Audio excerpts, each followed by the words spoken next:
ভাই আমার বয়স কম, আমি আর পারছি না, কিন্তু তারপরও ভাই জোর করে তার মেশিন আমার গুহায় এত জোরে জোরে দিল, আমি কাঁদছি আর বলছি আস্তে আস্তে দেও, ব্যথা পাচ্ছি। হ্যালো বন্ধুরা, আমি তোমাদের নূপুর আপু। আজকের গল্পটি সম্পূর্ণ শুনলে আপনাদের মেশিন দিয়ে টপটপ করে পানি চলে আসবে। তাই হাতের কাজ করার আগে হাতের কাছে টিস্যু রাখুন। আমি ভাইয়ের ঘরে গেলাম এবং দেখি সে বিছানায় শুয়ে আছে। আমি বললাম, ভাই তুমি আজ ক্লাসে না গিয়ে পুরো দিন বাড়িতে থাকার পরিকল্পনা কেন করলে? সারাদিন আমার সঙ্গে কি করবে? তুমি কি কোনো পরিকল্পনা করছো? তখন ভাই মুচকি হেসে বলল, গতকাল তুমি বলেছিলে না যে একবার চেষ্টা করে দেখলে ক্ষতি নেই? এই কারণেই আমি বাড়িতে থাকতে চেয়েছিলাম। ভুলে গেছো নাকি? তারপর আমি হাসতে হাসতে তার পাশে গিয়ে বসলাম, আর সে আমাকে। বন্ধুরা, আজকের গল্পটা অনেক বেশি স্পেশাল, তাই কেউ মিস করো না। আমার নাম আরুষি, আমি ইতিহাসের একজন ভালো ছাত্রী। ইতিহাস আমার খুব প্রিয় বিষয়। আমার বড় ভাই সুমন, যার বয়স 21 বছর, তিনিও আমার সঙ্গেই একই কলেজে পড়েন। আমি এখন প্রথম বর্ষে পড়ছি।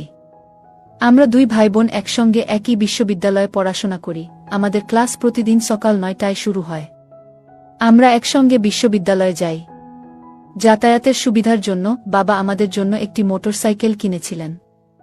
ভাই মোটরসাইকেল চালান, আর আমি তার পেছনে বসে বিশ্ববিদ্যালয়ে যাই। তবে সুমন ভাই আমার আপন ভাই নন। আমার বাবা মারা যাওয়ার পরে মা সুমন ভাই এর বাবার সঙ্গে বিয়ে করেন। এখন আমরা সবাই একসঙ্গে একটি সুখী পরিবার হিসেবে বাস করি। আমি জানতাম না আমার সৎ ভাইয়ের সাথে আমার জীবনের এমন একটি অধ্যায় শুরু হবে। আমার বাবা মা দুজনেই সরকারি চাকরিজীবী। প্রতিদিন সকাল 8টায় তারা অফিসের উদ্দেশ্যে বাড়ি থেকে বেরিয়ে যান। তাদের অফিসে চলে যাওয়ার পর আমি আর আমার ভাই দুজনেই আমাদের দিনের প্রস্তুতি নিতে শুরু করি। আমাদের বাড়িতে একটি মাত্র সাধারণ বাথরুম রয়েছে, তাই প্রথমে আমি গোসল করে তৈরি হয়ে নিই, তারপর আমার ভাই গোসল সেরে নেয়। সাধারণত মেয়েদের তৈরি হতে একটু বেশি সময় লাগে, তাই আমি আগে তৈরি হয়ে নিই।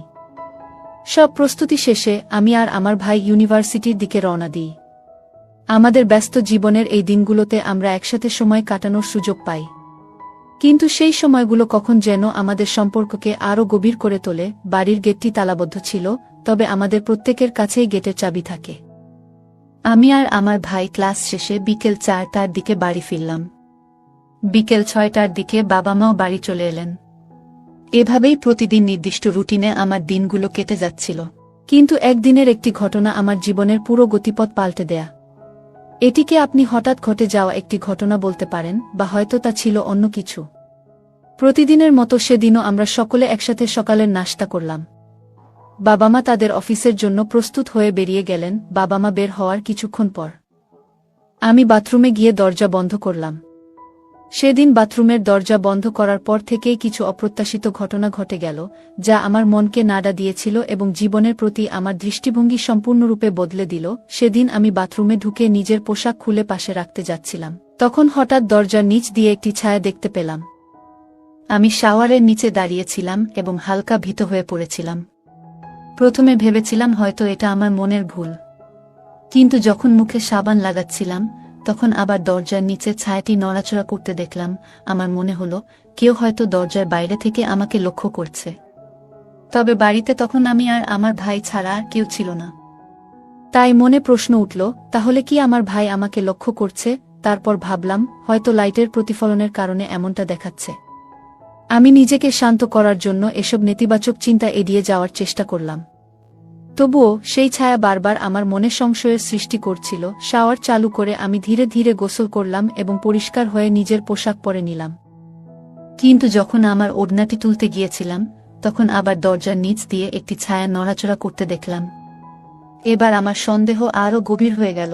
গোসল সেরে আমি নিজের ঘরে চলে এলাম এবং প্রস্তুত হতে লাগলাম। অন্যদিকে ভাই কিছুক্ষণ পর তৈরি হয়ে আমাকে ইউনিভার্সিটিতে নিয়ে যাওয়ার জন্য ডাকতে এলো। আমরা দুজনেই বাড়ির দরজা বন্ধ করে ইউনিভার্সিটির উদ্দেশ্যে বেরিয়ে পড়লাম। প্রতিদিনের মতো সেদিনও আমি মোটরসাইকেলে ভাইয়ের পেছনে বসে পড়লাম এবং আমার ব্যাগটি ভাইয়ের পেছনে ও আমার সামনে রাখলাম। তবে সেই দিন কি এমন কিছু ঘটতে চলেছিল যা আমার প্রতিদিনের স্বাভাবিক রুটিন থেকে আলাদা? এই প্রশ্ন আমার মনে ঘুরপাক খাচ্ছিল। সেদিন আমার মন যেন অন্য এক জগতে হারিয়ে গিয়েছিল। সেই দিনের অনুভূতিগুলো এমন ছিল যা ভাষায় প্রকাশ করা সম্ভব নয়। তবে পরের দিন সকাল থেকেই আমি ভাবতে শুরু করলাম, কিভাবে নিশ্চিত হব যে আমার ভাই সত্যিই আমাকে বাথরুমের দরজার বাইরে থেকে দেখেছিল কিনা? অনেক চিন্তা করার পর আমার মাথায় একটি পরিকল্পনা এলো। বাবা মা অফিসে চলে যাওয়ার পর আমি আমার মোবাইল ক্যামেরায় ভিডিও রেকর্ডিং চালু করলাম এবং সেটি বাথরুমের বাইরে এমন একটি জায়গায় রেখে দিলাম, যেখানে যদি কেউ দরজার বাইরে থেকে কিছু করার চেষ্টা করে তা রেকর্ড হয়ে যাবে। মোবাইলটি রেখে আমি বাথরুমে ঢুকে দরজাটি ভেতর থেকে বন্ধ করলাম। বাথরুমের দরজার দিকে তাকাতেই আবার একটি ছায়া দেখতে পেলাম। এবার আমি বুঝতে পারলাম যে যা কিছুই ঘটছে তা ক্যামেরায় ধরা পড়েছে। এই চিন্তা করতে করতে আমি গোসল শেষ করলাম। তারপর বাথরুম থেকে বেরিয়ে এসে মোবাইলটি হাতে নিয়ে নিজের ঘরে চলে গেলাম। ভিডিওটি চালিয়ে যা দেখলাম তাতে আমার বিশ্বাসই হতে চাইছিল না। আমি ভাবছিলাম এটা কিভাবে সম্ভব। এরপর আর কিছু না ভেবে আমি আর আমার ভাই ইউনিভার্সিটির জন্য রওনা দিলাম। আমি মোটরসাইকেলে ভাইয়ের পেছনে বসে ওর গলা জড়িয়ে ধরলাম। মনে মনে ভাবতে লাগলাম কিভাবে ভাইকে সেই ভিডিওটা দেখাবো। ঠিক তখনই ভাই বলল, তুই কি ঠিক আছিস?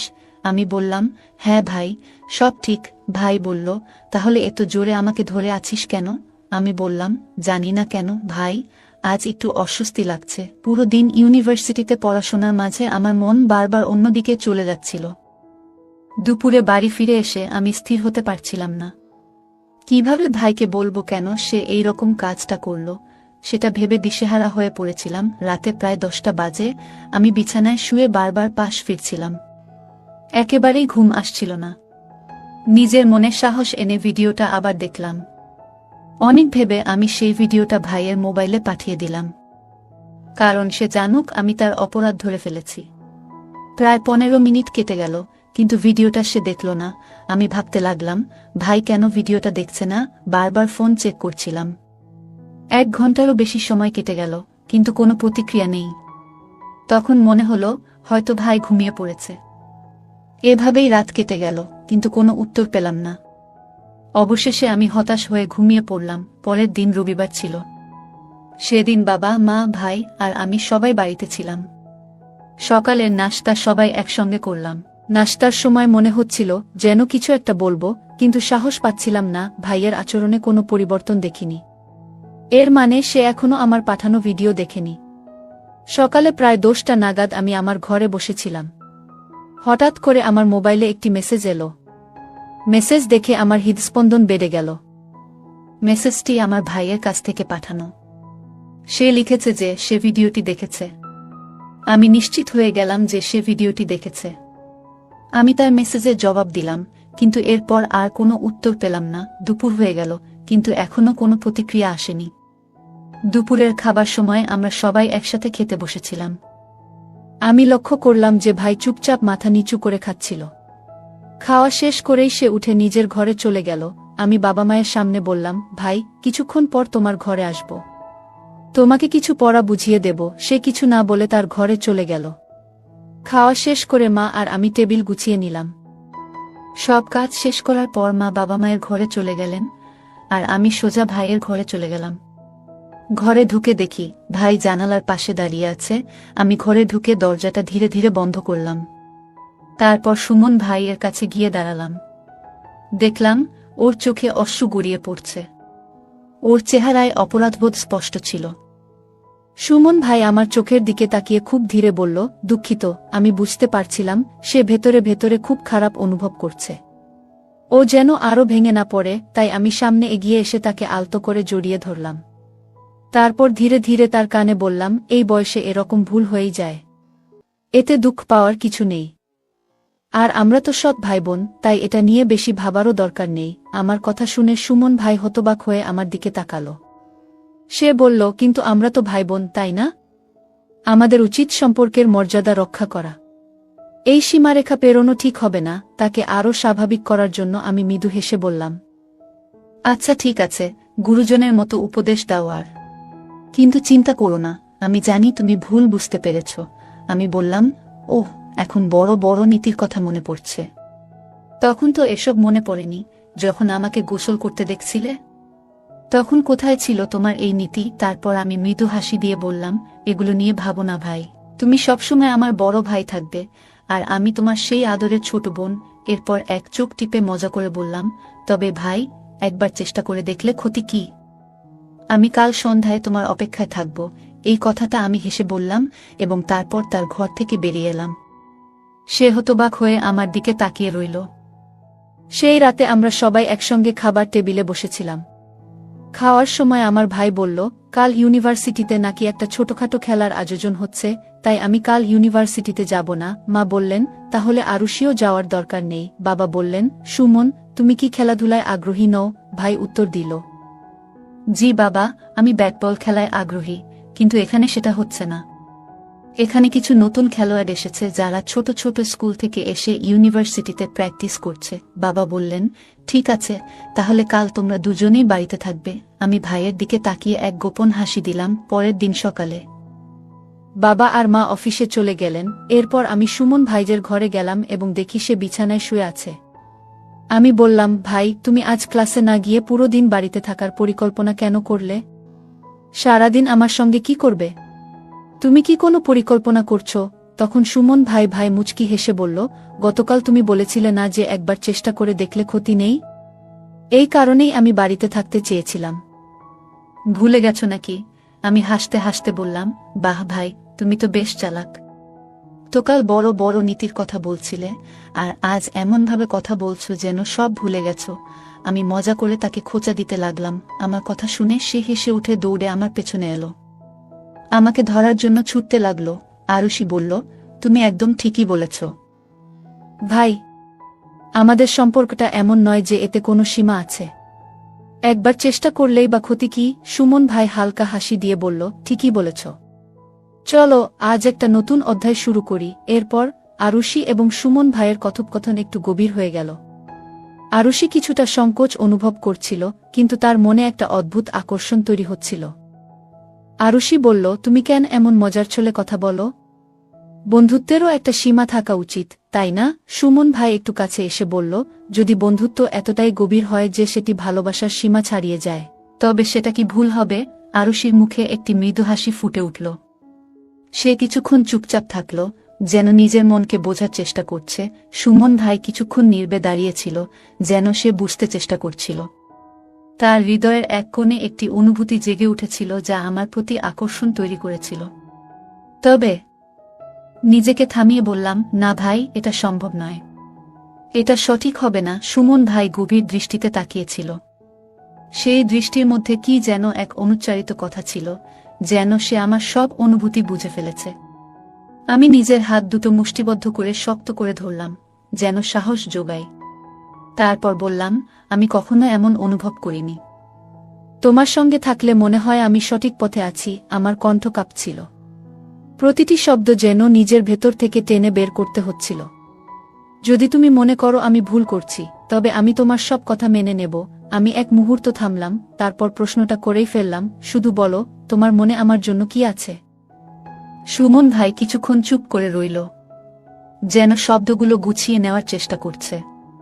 তার চোখে এক ধরনের গভীর মমতা ছিল, কিন্তু সঙ্গে একটা দ্বিধাও। তুই এটা বলছিস জানিস? আমি কখনো ভাবিনি তুই এমন কিছু বলবি, সে বলল, তার কণ্ঠে একটা অচেনা আবেগ। আমার বুক ধক করে উঠল। তুই জানিস না, তোকে নিয়ে আমার চিন্তাগুলো কতখানি গভীর। আমি চাই তুই সবসময় হাসি খুশি থাকিস। কিন্তু সে থেমে গেল। আমি ধীরে ধীরে বললাম, কিন্তু কি ভাই? সে এক দীর্ঘ শ্বাস নিয়ে বলল, আমি চাইনি তুই আমার উপর নির্ভর করিস, কারণ তুই নিজেই নিজের পথ তৈরি করতে পারিস। কিন্তু তুই যদি বলিস যে আমি তোর জন্য কিছু, তাহলে। তার কণ্ঠ আটকে গেল। এই প্রথমবার আমি তার ভেতরে দ্বিধা ও ভালোবাসার টানাপোড়েন অনুভব করলাম।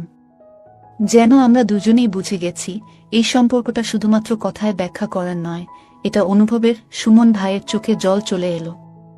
সে ধীরে ধীরে বলল, তোমাকে ছাড়া আমিও অসম্পূর্ণ, কিন্তু আমার ভয় হচ্ছে এই পথে হাঁটলে আমাদের জীবনে বড় পরিবর্তন আসবে। ভাইয়ের হাত ধরে বললাম, পরিবর্তনকে ভয় পেও না। যদি আমাদের সম্পর্ক সত্যি হয়, তবে এই পরিবর্তন আমাদের জন্য নতুন সম্ভাবনা নিয়ে আসবে। আমি তোমাকে কখনো কষ্ট দেব না, এই কথা দিলাম। সুমন ভাই মৃদু হাসি দিয়ে আমার দিকে তাকালো। বলল, তাহলে তুমি সত্যিই আমাদের সম্পর্কে এতটা গুরুত্ব দাও? তাদের চোখের ভাষা সবকিছু বলে দিচ্ছিল, যা শব্দের চেয়েও গভীর ছিল। অবশেষে তারা নিজেদের